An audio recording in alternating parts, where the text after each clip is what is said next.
Destiny War, Chapter 6. Axonn was drowning. The greenish-black fluid filled his mouth and lungs before he could react. His mighty arms flailed about, trying to find something to grab onto, and failing. As he sank further toward the bottom, Axonn knew that here, in the birthplace of the Makuta species, he was going to die. Then he was suddenly rising rapidly up through the murky liquid.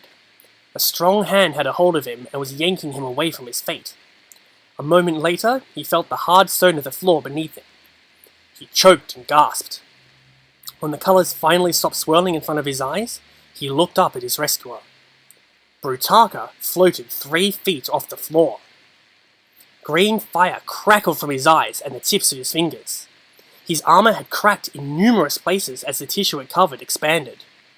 An aura of pure power surrounded him, so bright that Axonn had to raise a hand to protect his sight. "Axonn," said Brutaka. "we are glad to see you have survived." "We? Brutaka, what's happened to you?" We are the essence of the Makuta species. We know what they were meant to know but have forgotten. We see the error, the flaws. So much to repair, but it cannot be done. Axonn stood, axe at the ready.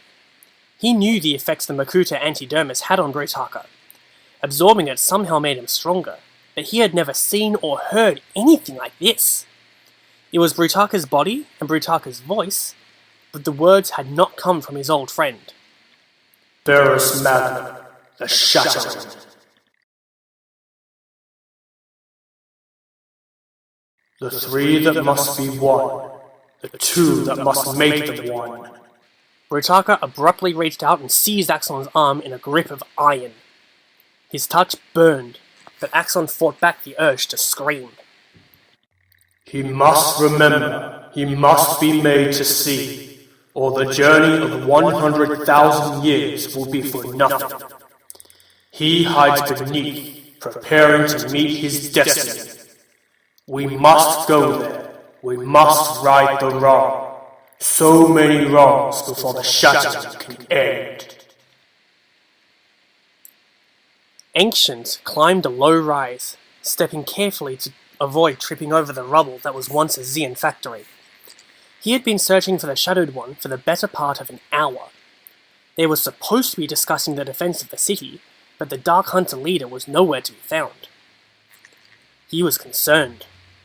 Toa Helrix had asked Ancient, her spy within the Dark Hunters, for regular reports on the state of things at Xia and the Shadowed One's actions. She fully expected a Brotherhood of Makuta attack on the island, and he was already overdue with his latest dispatch. Ancient reached the top of the rise. The first thing he saw was the Shadowed One, standing amid a pile of debris. He was holding a small chest, which was open, and staring at the contents with a nasty smile on his face. As Ancient drew closer, he noticed 2 other things. A dead Vortex on the ground, his face encased in crystalline protodermis. And just what was in the chest? 3 vials.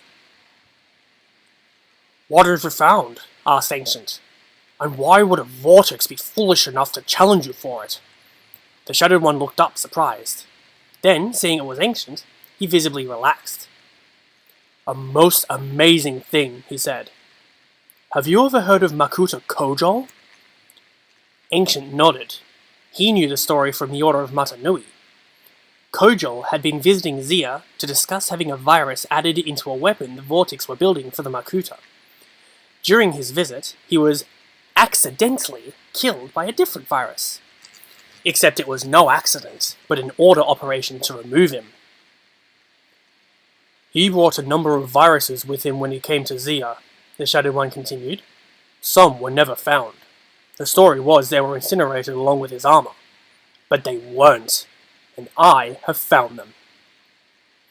Ancient tried not to look as worried as he felt. Weapons like this in the hands of the Dark Hunters was a disaster in the making. "Excellent," he said. "We could ransom these for a good price." "Ransom them?" said the Shadowed One. No, I intend to make use of them. I will learn what they are in what they do, and then Helrix and the Makuta will answer to me. But I will need time. A great deal of time and privacy to work. No one must know I have them. That is why the vortex here had to die. And it's why... Two beams of power lanced out of the Shadowed One's eyes, striking Ancient. The veteran Dark Hunter vanished, disintegrated by the force of the blast. "Apologies, old friend," the Shadowed One said, "but you know the old saying, a secret shared is no longer a secret." Vazon stalked through the halls of the fortress of Destral, following Makuta Tridax and doing his best to remain unseen. The walls of the ancient structure shook from a ferocious pounding. The Order of Matanui had launched its attack on the Makuta base at last. His mission was simple, purposely so that even his deranged mind could keep it straight. He was to follow Tridax, find the means the Makuta used to teleport their island from place to place, and then disable it. He would then be most likely killed by Tridax, then no plan was perfect. At first it seemed like all was proceeding as planned.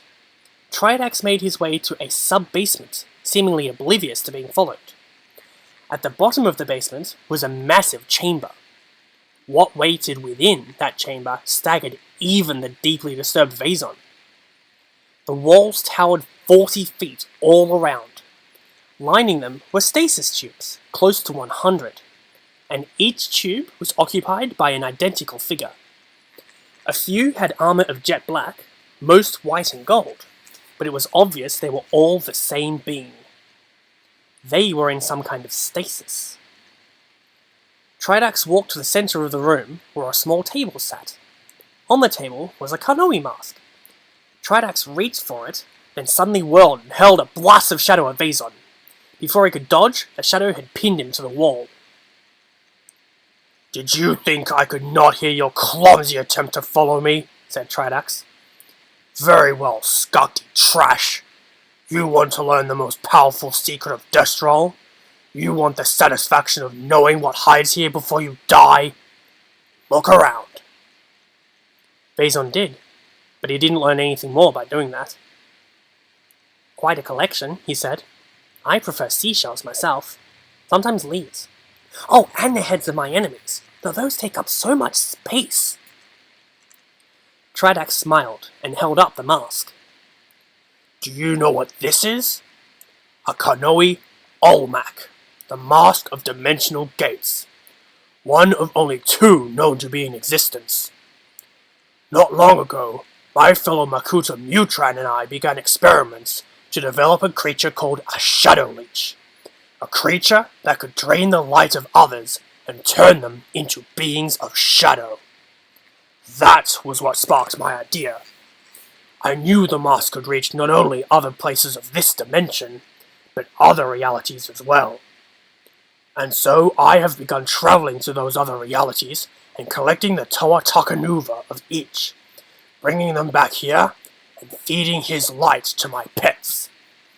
When I am done, I will have an army of Shadow Toa, all made from the most dangerous enemy of the Makuta."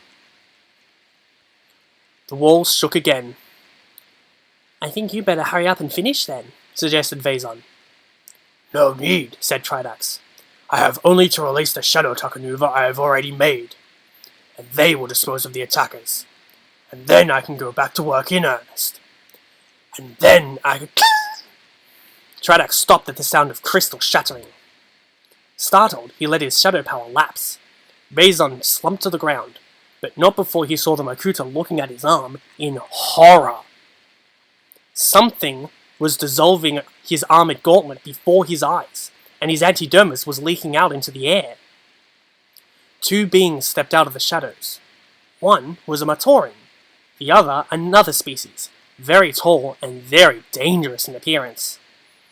He looked at the Makuta and laughed, a harsh and malicious sound. "The most dangerous enemy of the Makuta?" said Tobeduck. "Get ready, you're just about to meet him." To be continued in Brothers in Arms Part 6.